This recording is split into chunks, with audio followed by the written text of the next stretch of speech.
DJ Sugam Singh exclusive. तो बहने फटाका है वो, तो बहने फटाका है वो, टना टना का है वो, टना का है वो। तो बहने फटाका है वो, टना टना का है वो। तो बहने फटाका है वो, टना टना का है वो।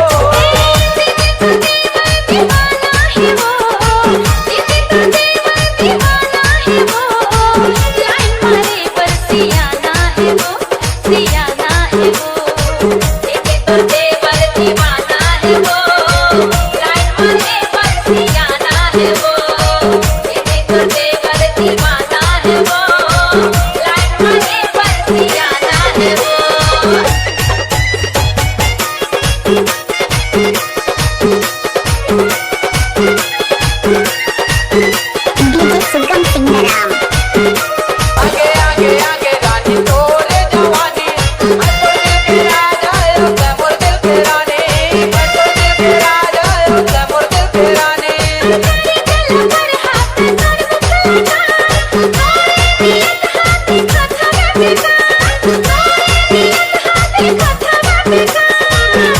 तो बहनिल भगाना है वो, जिंदगी घर सन बिताना है वो। तो बहनी फटाका है वो, फटाका है वो। तो बहनी फटाका है वो, टना टना का है वो। तो बहनी फटाका है वो, टना टना का है वो।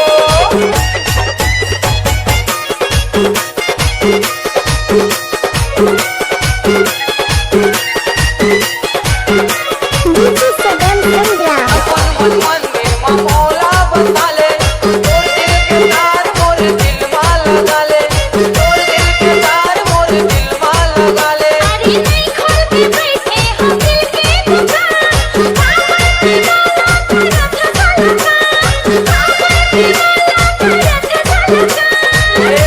तो बहनी पटाना है वो, तो बहनी पटाना है वो।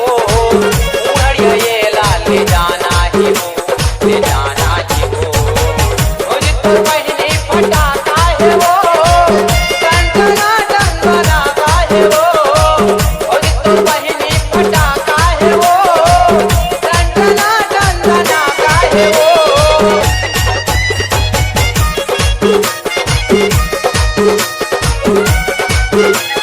गाना मिक्स करना सुगम संग्राम जी का दाएं हाथ का खेल है।